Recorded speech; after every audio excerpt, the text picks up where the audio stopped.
दोस्तों नमस्कार, ये है मार्गदर्शन फॉर सिविल सर्विसेज। मैं अनुराग चौधरी। दोस्तों यूपीपीसीएस प्रारंभिक परीक्षा 2024 जो 17 मार्च 2024 को आयोजित होनी है, इस परीक्षा को ध्यान में रखते हुए हम अति संभावित और महत्वपूर्ण प्रश्नों का अभ्यास सेट सॉल्व करेंगे और उन प्रश्नों की व्याख्या भी करेंगे ताकि आप प्रश्नों को आसानी से समझ सकें। दोस्तों इस प्रैक्टिस सेट में शामिल सभी प्रश्न स्तरीय प्रकार के हैं और परीक्षा के लिए बहुत ही उपयोगी तथा महत्वपूर्ण हैं। तो आइए शुरू करते हैं यूपीपीसीएस प्रारंभिक परीक्षा के लिए सामान्य अध्ययन के महत्वपूर्ण प्रश्नों का प्रैक्टिस सेट संख्या 1। पहला प्रश्न बहुत ही महत्वपूर्ण है। आप देख सकते हैं, महानदी के संदर्भ में निम्नलिखित में से कौन सा कथन आपका सही है बताना है। 3 कथन आपके दिए गए हैं महानदी के संदर्भ में और इसके आधार पर दिए गए कूट से आपको सही उत्तर का चयन करना है। पहला कथन है कि महानदी बेसिन का विस्तार छत्तीसगढ़, ओडिशा, आंध्र प्रदेश, महाराष्ट्र और मध्य प्रदेश राज्य में है। दूसरा कथन है कि तेल नदी महानदी की सहायक नदी है। तीसरा है महानदी ओडिशा राज्य में डेल्टा बनाती है। तो दोस्तों इसका कौन सा उत्तर आपका सही हो जाएगा, तो पहले व्याख्या जानते हैं। दोस्तों महानदी, इसकी लंबाई देखिएगा 851 किलोमीटर लंबी है। ये मध्य पूर्व भारत की नदी है जो छत्तीसगढ़ में नगरी कस्बा के पास फरसिया गांव के नज़दीक धमतरी जिला से निकलकर पूर्व की ओर बहती हुई ओडिशा के पास बंगाल की खाड़ी में डेल्टा का निर्माण करती है और इसके बेसिन का विस्तार जो है छत्तीसगढ़, झारखंड, ओडिशा और महाराष्ट्र तथा मध्य प्रदेश राज्य हैं। इसमें आंध्र प्रदेश शामिल नहीं है। छत्तीसगढ़ के अलावा इसमें झारखंड, ओडिशा, महाराष्ट्र और मध्य प्रदेश राज्य क्षेत्र हैं। आंध्र प्रदेश में इसके बेसिन का विस्तार नहीं है। तेल नदी इसकी सहायक नदी है। तो यहाँ पर कथन 2 और 3 आपके सही हैं। पहला कथन आपका सही नहीं है। दोस्तों आप जान लीजिए, महानदी बेसिन का जो विस्तार है वो छत्तीसगढ़, झारखंड, ओडिशा, महाराष्ट्र और मध्य प्रदेश में है। आंध्र प्रदेश में इसका विस्तार नहीं है। अगले प्रश्न पर आते हैं। अगला प्रश्न भी बहुत ही महत्वपूर्ण है। सूची 1 का सूची 2 से सुमेलन करिए और नीचे दिए गए कूट से सही उत्तर का चयन करिए। यहाँ पर बांध और नदियों का मिलान करना है कि ये बांध किन नदियों पर बने हुए हैं। तो देखिए, चेरुथानी बांध ये पेरियार नदी पर निर्मित है। लिंगन मक्की बांध याद रखिएगा शरावती नदी पर। दुलहस्ती बांध आप जानते हैं चेनाब नदी पर और काकरापारा बांध ये ताप्ती नदी पर स्थित है। तो 2, 3, 4 और 1 आपका सही सुमेलन हो जाएगा। 2, 3, 4 और 1। तो यहाँ पर आप देखिए ऑप्शन बी आपका सही उत्तर है। चेरुथानी बांध पेरियार नदी पर, लिंगन मक्की बांध शरावती पर, दुलहस्ती बांध चेनाब पर और काकरापारा बांध ताप्ती नदी पर निर्मित है। तीसरा प्रश्न बहुत ही महत्वपूर्ण है। आपसे पूछा गया है कि निम्नलिखित में से कौन सा युग्म सुमेलित नहीं है। यहाँ पर फसल और प्रजातियों का जो है मिलान आपसे करने के लिए कहा गया है और ये पूछा गया है कि किस फसल की प्रजाति का युग्म सुमेलित नहीं है। सोयाबीन की जो प्रजाति है स्वर्ण वसुंधरा सही है। कपास की लक्ष्मी सही है। सत्यभामा धान की और मालवी चमत्कार चना की ये आपका सही नहीं है, क्योंकि मालवी चमत्कार दोस्तों ये अरहर की प्रजाति है। याद रखिएगा, मालवी चमत्कार चना की नहीं बल्कि अरहर की प्रजाति है। मालवी चमत्कार के अलावा शारदा, आशा, अमर, बहार ये सभी अरहर की प्रजातियां हैं। अगला प्रश्न है, कर्णपुरा कोयला क्षेत्र किस नदी घाटी में स्थित है। ऑप्शन है आपके महानदी घाटी, सोन घाटी, गोदावरी घाटी और दामोदर घाटी। तो याद रखिएगा दामोदर घाटी। दोस्तों कर्णपुरा कोयला क्षेत्र झारखंड में स्थित है। झारखंड में दामोदर नदी घाटी क्षेत्र में स्थित है कर्णपुरा। इसके अलावा आप जान लीजिए कि गोदावरी घाटी में महत्वपूर्ण जो कोयला क्षेत्र है सिंगरेनी है, तेलंगाना में है।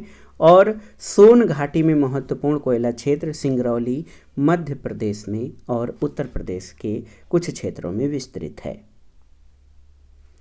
अगला प्रश्न है, निम्नलिखित में से कौन सुमेलित नहीं है, आपको बताना है। बहुत ही महत्वपूर्ण प्रश्न है, कौन सुमेलित नहीं है। पावागढ़ सौर ऊर्जा सही है, अनहोनी गर्म जल स्रोत सही है, तातापानी परमाणु ऊर्जा सही नहीं है, और चमेरा जलीय ऊर्जा सही है। तातापानी दोस्तों याद रखिएगा, तातापानी किस राज्य में, छत्तीसगढ़ राज्य में स्थित है, और ये याद रखिएगा, भूतापीय ऊर्जा का प्रमुख केंद्र है तातापानी। इसके अलावा आप जान लीजिए, गर्म जल स्रोत जो है अनहोनी है, मणिकर्ण है, और तप्त पानी ओडिशा में है। और आप जान लीजिए, गर्म जल स्रोत में मणिकर्ण तथा ज्वालामुखी ये हिमाचल प्रदेश में स्थित हैं। और आप देखिए, पावागढ़ सौर ऊर्जा का केंद्र है, अनहोनी गर्म जल स्रोत है, तातापानी परमाणु ऊर्जा का नहीं बल्कि भूतापीय ऊर्जा का स्रोत है, इसलिए ये ऑप्शन सी आपका सही सुमेलित नहीं है। अगले प्रश्न पर आते हैं। महत्वपूर्ण प्रश्न है कि निम्नलिखित में से कौन परित्यक्त नगर नहीं है। देखिए, लखपत, कुलधारा, धनुषकोंड या मुक्तेश्वर, तो सही उत्तर मुक्तेश्वर। मुक्तेश्वर दोस्तों आप जान लीजिए कि ये परित्यक्त नगर नहीं है। लखपत कहाँ पर है, ये गुजरात राज्य में स्थित है। कुलधारा ये राजस्थान में स्थित है। धनुषकोंडी आप जानते हैं तमिलनाडु राज्य में स्थित है, और ये परित्यक्त नगर हैं, इन्हें घोस्ट टाउन भी कहते हैं। मुक्तेश्वर जो है ये उत्तराखंड का पर्वतीय शहर है, उत्तराखंड का पर्वतीय शहर है मुक्तेश्वर, और ये परित्यक्त नगर नहीं है। अगले प्रश्न पर चलते हैं। माउंट ताल और माउंट एपो ज्वालामुखी कहाँ पर स्थित हैं, आपको बताना है। माउंट ताल और माउंट एपो, तो सही उत्तर आप जान लीजिए, ये फिलीपींस के ज्वालामुखी हैं, माउंट ताल और माउंट एपो। इसके अलावा आप जान लीजिए, कोलिमा, पोपो कैपिटल और पेरिकुटिन ये मैक्सिको में स्थित हैं। वेसुवियस और माउंट एटना इटली में, और सबनकाया पेरू का ज्वालामुखी पर्वत है। अगला प्रश्न आपकी जानकारी के लिए बहुत ही महत्वपूर्ण है। एल्यूशियन द्वीप का नाम आपने सुना होगा।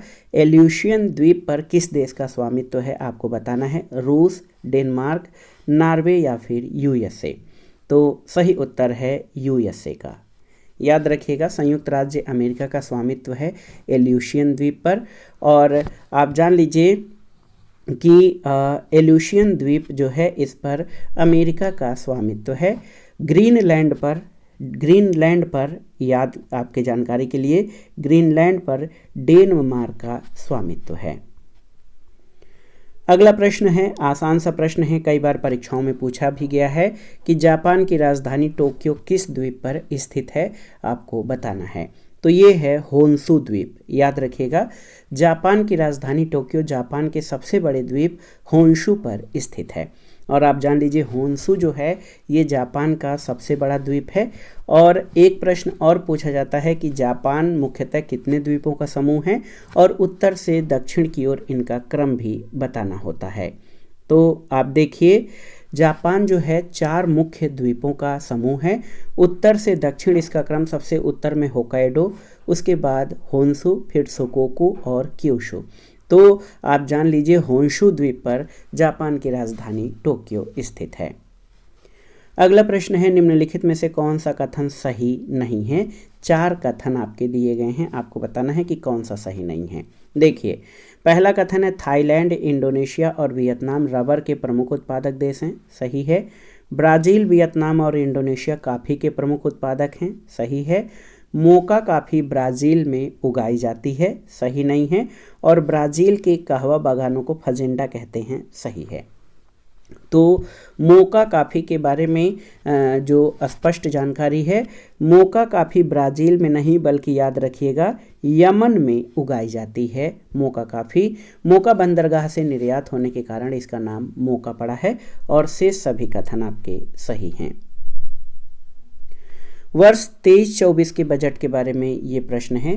वर्ष 24-25 का भी बजट आ चुका है। बजट से संबंधित हम प्रश्नों को अलग से कर देंगे। ये प्रश्न थोड़ा पुराना है, पूछा भी जा सकता है।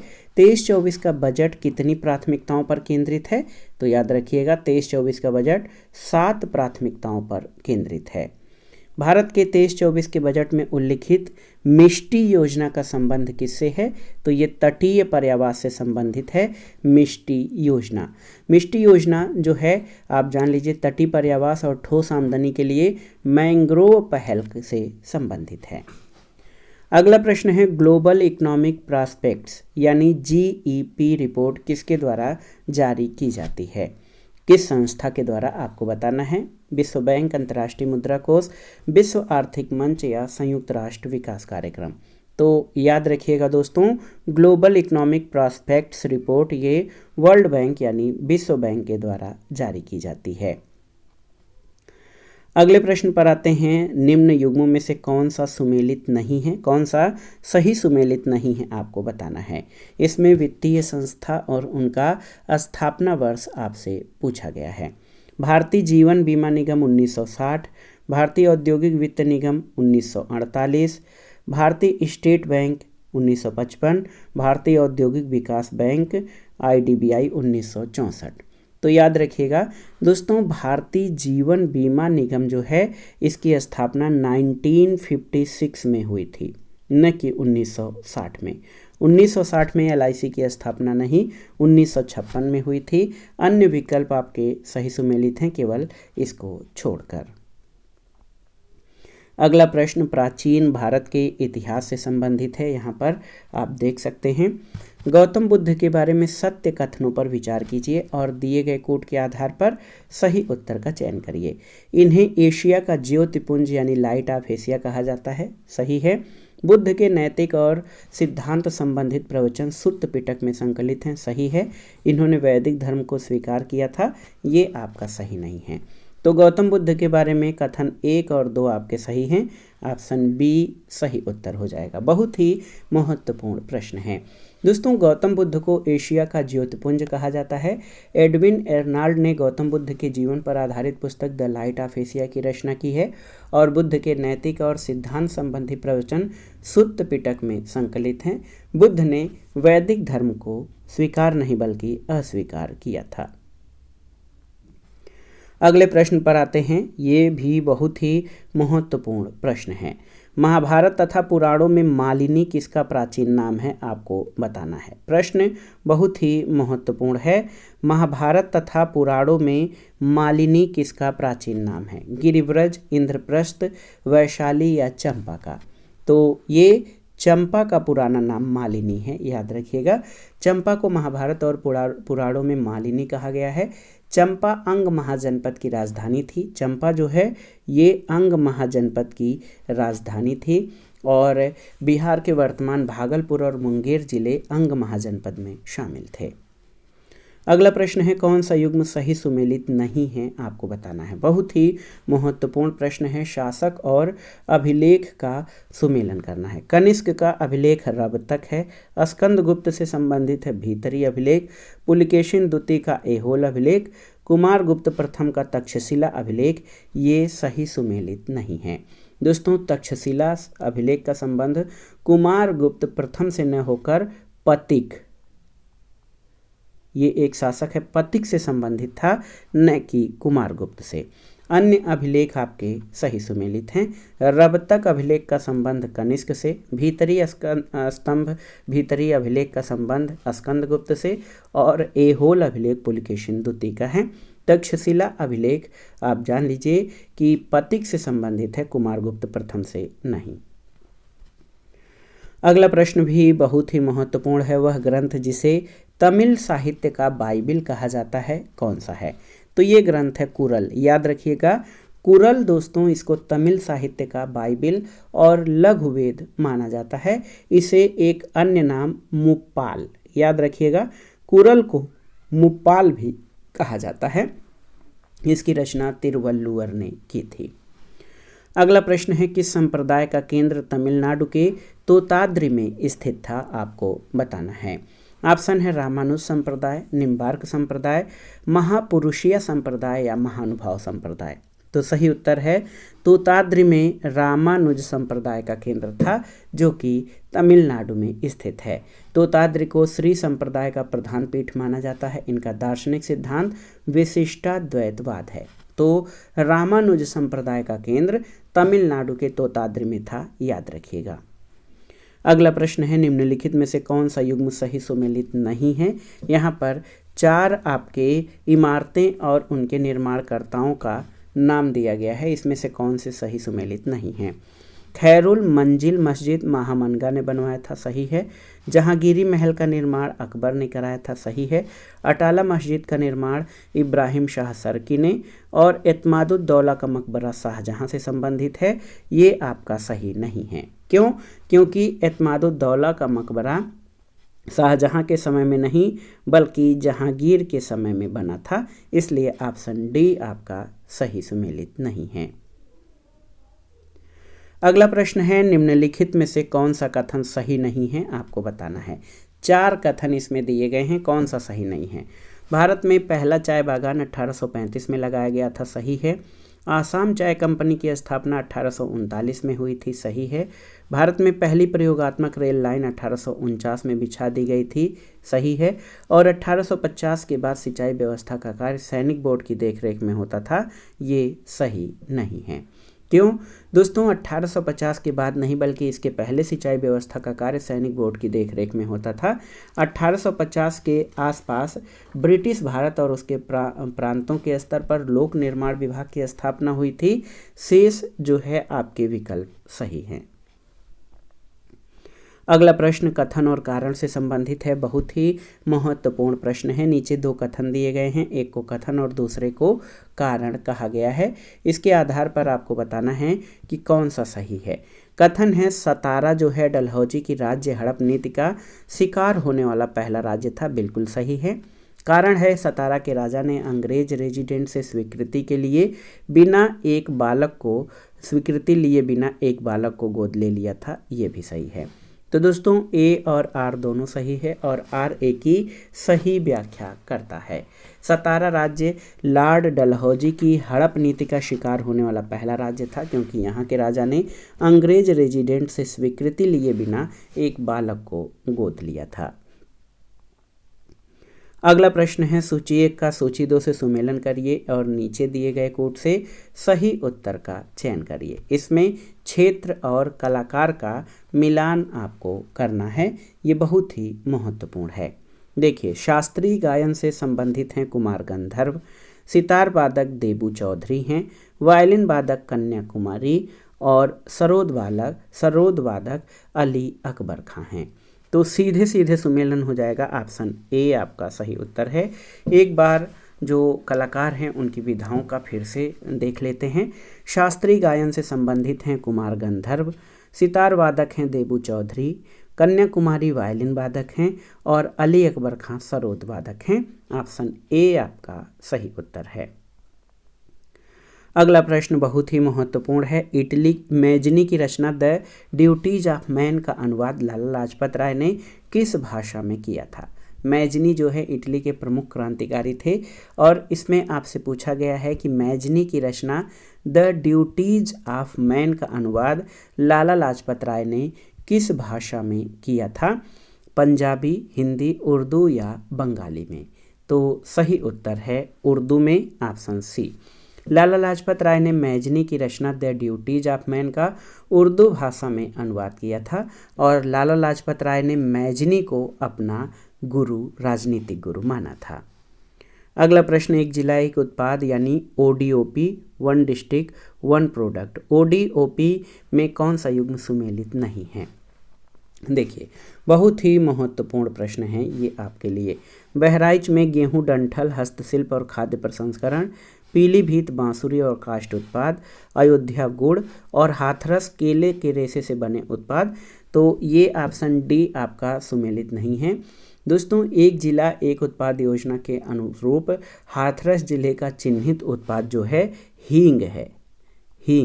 हींग हाथरस का चिन्हित उत्पाद है, न कि केले के रेशे से बना उत्पाद।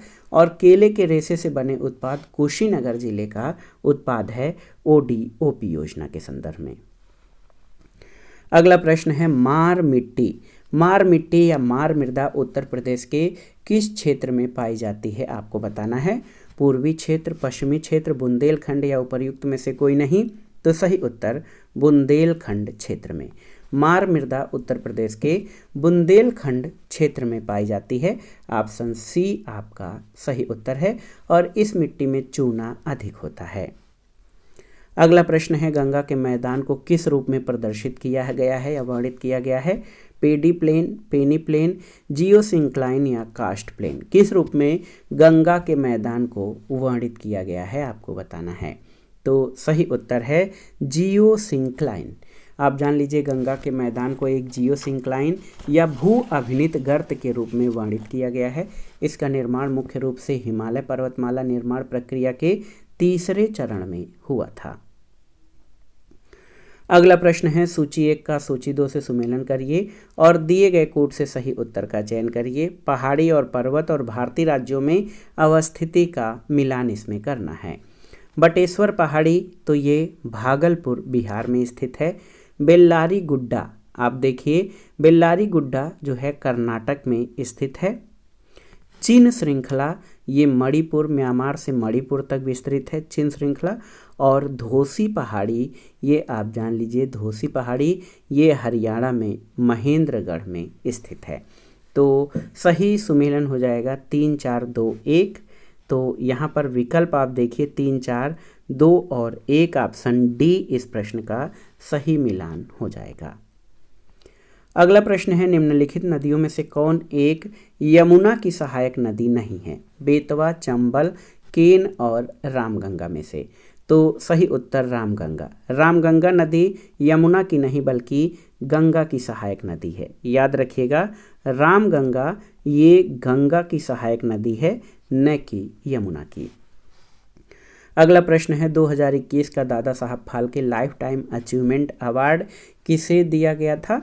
तो उत्तर है वाहिदा रहमान को। दोस्तों याद रखिएगा 2021 का 53वां Dada Saheb Phalke life time achievement award Waheeda Rehman को दिया गया और ये पुरस्कार पाने वाली ये 8वीं महिला हैं। अगला प्रश्न है हाल में किस अफ्रीकी देश में सैन्य तख्ता पलट हुआ था। तो आप जान लीजिए सैन्य तख्ता पलट जो है गैबोन में हुआ था। ऑप्शन बी आपका सही उत्तर है। गैबोन में विद्रोही सैनिकों के एक समूह ने तख्ता पलटकर सत्ता पर कब्जा करने और देश के राष्ट्रपति को घर में नज़रबंद करने का दावा किया। और आप जान लीजिए कि गैबोन के राष्ट्रपति अली बोंगो ओडिम्बा के खिलाफ चुनाव में धोखाधड़ी का आरोप भी लगा था। अगला प्रश्न है सूची 1 का सूची 2 से सुमेलन करिए। ऊर्जा संयंत्र और ऊर्जा के प्रकार का जो है मिलान आपको करना है। बहुत ही महत्वपूर्ण प्रश्न है। ऊर्जा संयंत्र और ऊर्जा के प्रकार का मिलान आपको इस सूची के आधार पर करना है, जो कि बहुत ही महत्वपूर्ण है। आप देख सकते हैं बहुत ही महत्वपूर्ण प्रश्न है। देखिए दोस्तों यहाँ पर आप देख सकते हैं, यहाँ पे हम मिलान करते हैं। देखिए चमेरा जलीय ऊर्जा, ग्वाल पहाड़ी सौर ऊर्जा, कुडनकुलम आणविक ऊर्जा और पतरातू तापीय ऊर्जा। देखिए बहुत ही 3 4 1 और 2 आपका मिलान हो जाएगा। आप देख सकते हैं कुडनकुलम परमाणु ऊर्जा संयंत्र तमिलनाडु में स्थित है। ये पूर्व सोवियत संघ यानी रूस के सहयोग से निर्मित किया गया था। चमेरा ऊर्जा संयंत्र जलीय ऊर्जा संयंत्र है, हिमाचल प्रदेश के चंबा में है, रावी नदी पर। पतरातू ऊर्जा संयंत्र तापी ऊर्जा है जो झारखंड में रामगढ़ जिले में है। और ग्वाल पहाड़ी पर सौर ऊर्जा संयंत्र है जो हरियाणा राज्य के गुरुग्राम में स्थित है। ऑप्शन डी आपका सही उत्तर हो जाएगा। एक महत्वपूर्ण संस्थान की अवस्थिति के बारे में पूछा गया है। राष्ट्रीय अंतर्देशीय नौवहन संस्थान कहाँ पर स्थित है, आपको बताना है। सही उत्तर पटना में। याद रखिएगा दोस्तों राष्ट्रीय अंतर्देशीय नौवहन संस्थान पटना में स्थित है। इसकी स्थापना फरवरी 2004 में की गई थी। अगला है निम्नलिखित में से कौन सा एक जलडमरू मध्य अंतर्राष्ट्रीय तिथि रेखा के सर्वाधिक निकट है। तो इसको ऑप्शन बताने की आवश्यकता नहीं, आप सभी जानते हैं, बेरिंग जलडमरू मध्य, ऑप्शन बी। यहाँ पर आप जान लीजिए दोस्तों, प्रधान मध्याह्न रेखा अथवा ग्रीनविच रेखा 0 डिग्री अक्षांश पर है। इसके पूरब से पश्चिम से 180 डिग्री पर अंतर्राष्ट्रीय तिथि रेखा स्थित है। और आप जान लीजिए कि बेरिंग जलडमरू मध्य जो है ये अंतर्राष्ट्रीय तिथि रेखा के सर्वाधिक निकट है और ये ऑप्शन बी आपका सही उत्तर है। अगला प्रश्न है, ग्रेट आर्टिजन बेसिन किस देश में स्थित है? अमेरिका, ऑस्ट्रेलिया, रूस या ब्राज़ील में? तो सही उत्तर ऑस्ट्रेलिया में, ऑप्शन बी सही उत्तर हो जाएगा। दोस्तों, ग्रेट आर्टिजन बेसिन ऑस्ट्रेलिया के शुष्क और अर्धशुष्क क्षेत्र में ग्रेट डिवाइडिंग रेंज और मध्यवर्ती उच्च भूमि के मध्य विस्तृत हैं। ये विश्व की बृहत्तम भूमिगत जल बेसिन में से एक हैं। तो याद रखिएगा, आर्टिजन बेसिन, ये ग्रेट आर्टिजन बेसिन ऑस्ट्रेलिया में स्थित हैं। अगला प्रश्न है, हिंद महासागर में सागर धाराओं की नियमित दिशा में परिवर्तन के लिए निम्नलिखित कारकों में से कौन सा एक कारक उत्तरदायी है? आपको बताना है। हिंद महासागर एक अर्ध महासागर है, सही नहीं है। हिंद महासागर में मानसूनी प्रवाह पाया जाता है, सही है। हिंद महासागर एक स्थल परिबद्ध महासागर है और हिंद महासागर में लवणता में अपेक्षाकृत अधिक विभिन्नता पाई जाती है। तो याद रखिएगा दोस्तों, हिंद महासागर की धाराओं में प्रशांत और अटलांटिक महासागरीय धाराओं का क्रम कुछ परिवर्तन के साथ पाया जाता है। हिंद महासागर की धाराओं पर स्थल मंडल तथा मानसूनी हवाओं का पर्याप्त प्रभाव है। उत्तरी हिंद महासागर में उत्तर पूर्व और दक्षिणी पश्चिमी मानसून हवाओं के कारण धाराओं की दिशा में वर्ष में 2 बार परिवर्तन होता है। अगला प्रश्न है, कोरल रीफ या जीवाश्म पट्टी प्रायः कहाँ पाई जाती है? आपको बताना है। ये प्रश्न भी बहुत ही महत्वपूर्ण है। देखिए, कोरल रीफ या जीवाश्म पट्टी कहाँ पाई जाती है? आपको बताना है। 18 डिग्री सेंटीग्रेड से ऊपर शीतोष्ण जलवायु क्षेत्र में, कर्क और मकर रेखा के बीच तटीय क्षेत्रों में, महाद्वीप और द्वीपों के पूर्वी और पश्चिमी दोनों तटों पर या ठंडे समुद्र तटीय तटों पर। तो कोरल रीफ कर्क और मकर रेखा के बीच तटीय क्षेत्रों में पाई जाती है और सामान्य रूप से इसका विस्तार 30 डिग्री उत्तरी से 30 डिग्री दक्षिणी अक्षांशों के मध्य, 30 degree north to 30 degree south अक्षांशों के बीच पाया जाता है। कोरल रीफ या जीवाश्म पट्टी सर्वाधिक रूप में कर्क और मकर रेखा के मध्य, सामान्य रूप से 30 डिग्री उत्तरी से 30 डिग्री दक्षिणी अक्षांशों तक जो है स्थलों के पूर्वी और पश्चिमी तटीय क्षेत्रों में पाई जाती है।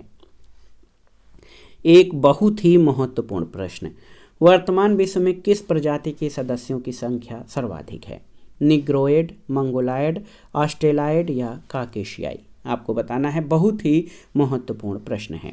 तो सही उत्तर काकेशस या काकेशियाई। दोस्तों, वर्तमान विश्व में काकेशियाई प्रजाति की गणना एक बृहद प्रजाति के रूप में की जाती है और इस प्रजाति की जनसंख्या या सदस्यों की संख्या सर्वाधिक है। एक और प्रश्न है, म्यांमार का पेगु योमा क्षेत्र, याद रखिएगा, म्यांमार का पेगु योमा क्षेत्र किस खनिज के बृहद उत्पादन के लिए प्रसिद्ध है? टिन, चांदी, खनिज तेल या तांबा? तो सही उत्तर पेगु योमा क्षेत्र खनिज तेल के लिए विख्यात है। याद रखिएगा, बागो योमा, जिसे औपचारिक तौर पर पेगु योमा कहा जाता है, इसका नाम बागो योमा भी है। बागो योमा ये म्यांमार का है। बागो योमा, इसको औपचारिक तौर पर पेगु योमा के नाम से जाना जाता है। ये म्यांमार के मध्य एक पर्वत श्रृंखला है जो इरावदी और सीताउंग नदी के बीच स्थित है। ये खनिज तेल उत्पादन के लिए जाना जाता है। अगला प्रश्न है, सितंबर 2023 में भारत में संपन्न हुए G20 शिखर सम्मेलन का मुख्य विषय क्या था? आपको बताना है। तो सही उत्तर वसुधैव कुटुंबकम। हम जान लीजिए कि सितंबर 2023 में भारत में G20 शिखर सम्मेलन हुआ था। ये कौन सा शिखर सम्मेलन था? G20 का 18वां शिखर सम्मेलन था और इसका मुख्य विषय वसुधैव कुटुंबकम था और भारत में पहली बार ये सम्मेलन भारत की मेजबानी में संपन्न हुआ था। G20 शिखर सम्मेलन में G20 में शामिल होने वाला नवीनतम सदस्य कौन सा है? आपको बताना है। अफ्रीकी यूनियन, ईरान, कनाडा या यूरोपीय यूनियन? तो सही उत्तर अफ्रीकी यूनियन। दोस्तों 9 से 10 सितंबर 2023 को नई दिल्ली में आयोजित 18वें G20 शिखर सम्मेलन में अफ्रीकी यूनियन को 21वें सदस्य के रूप में G20 में 21वें सदस्य के रूप में अफ्रीकी संघ को शामिल किया गया है। अब G20 की स्थापना आप जानते हैं कि 1999 में हुई थी और अफ्रीकी यूनियन इसका 21वां सदस्य बना है। अगला प्रश्न है 15वें ब्रिक्स सम्मेलन का आयोजन किस देश में हुआ था? भारत, दक्षिण अफ्रीका, चीन या ब्राज़ील? तो सही उत्तर दक्षिण अफ्रीका में, और ये 22 से 24 अगस्त 2023 के बीच हुआ था 15वां ब्रिक्स शिखर सम्मेलन। अगला प्रश्न है हाल में याक चुरपी को जीआई टैग मिला है जो संबंधित है। याक चुरपी हिमाचल, अरुणाचल प्रदेश, जम्मू कश्मीर या लद्दाख से?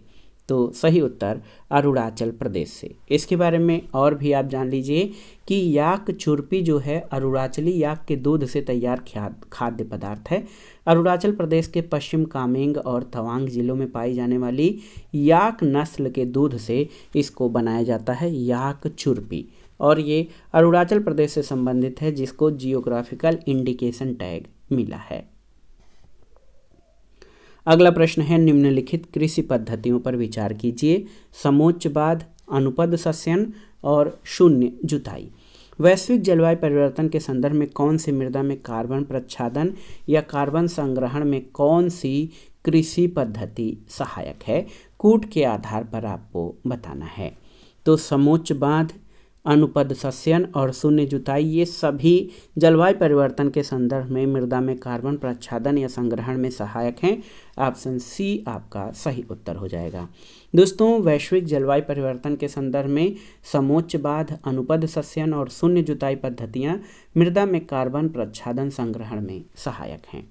अगला प्रश्न और आज के इस प्रैक्टिस सेट का आखिरी प्रश्न है दोस्तों, ओजोन परत पृथ्वी से करीब कितनी ऊंचाई पर स्थित है? 50 किलोमीटर, 300 किलोमीटर, 2000 किलोमीटर या 20 किलोमीटर? तो सही उत्तर क्या हो जाएगा? 20 किलोमीटर यहाँ विकल्पों में दिया गया है। आप देखिए ओजोन परत का मुख्य भाग समताप मंडल में, ओजोन परत का मुख्य भाग समताप मंडल में स्थित है। ये मुख्यतः पृथ्वी की सतह से 15 से 30 किलोमीटर ऊंचाई तक विस्तृत है और पृथ्वी के ऊपर इसकी सघनता मौसम और अन्य भौगोलिक दशाओं पर निर्भर करती है। तो याद रखिएगा ओजोन परत पृथ्वी से करीब 15 से 30 किलोमीटर ऊंचाई के मध्य समताप मंडल में अवस्थित है। तो दोस्तों ये था आज का वीडियो। इसमें हमने यूपीपीसीएस प्रारंभिक परीक्षा के लिए सामान्य अध्ययन के महत्वपूर्ण प्रश्नों के अभ्यास सेट को सॉल्व किया है। ये सभी प्रश्न आगामी आपके यूपीपीसीएस प्रारंभिक परीक्षा के लिए बहुत ही स्तरीय प्रकार के हैं और आप जान लीजिए कि इन प्रश्नों में से आपके परीक्षाओं में प्रश्न अवश्य ही पूछे जाएंगे। इसमें हमने उन स्तरीय प्रश्नों को, कठिन प्रश्नों को भी शामिल किया गया है जो आपकी परीक्षाओं की दृष्टि से अति संभावित और महत्वपूर्ण है। आप इन प्रश्नों को तैयार कर लीजिएगा और इसी तरह से हम बिना गैप के यूपीपीसीएस प्रारंभिक परीक्षा के लिए जो सामान्य अध्ययन के सभी पार्ट्स हैं उन पर अलग से प्रैक्टिस सेट, अलग से स्टडी मटेरियल, करेंट अफेयर्स के लिए अलग से जो सामान्य अध्ययन खंड में करेंट अफेयर्स पूछा जाता है उसके लिए अलग से हम स्टडी मटेरियल आपके लिए प्रस्तुत करेंगे। आप अपनी तैयारी जारी रखें और इस परीक्षा में यूपीपीसीएस प्रारंभिक परीक्षा में अपनी सफलता को सुनिश्चित करके मुख्य परीक्षा में अपनी दावेदारी प्रस्तुत करिए। यही ईश्वर से कामना और मेरी शुभकामना है। तो अपनी तैयारी पर विशेष रूप से फोकस हो।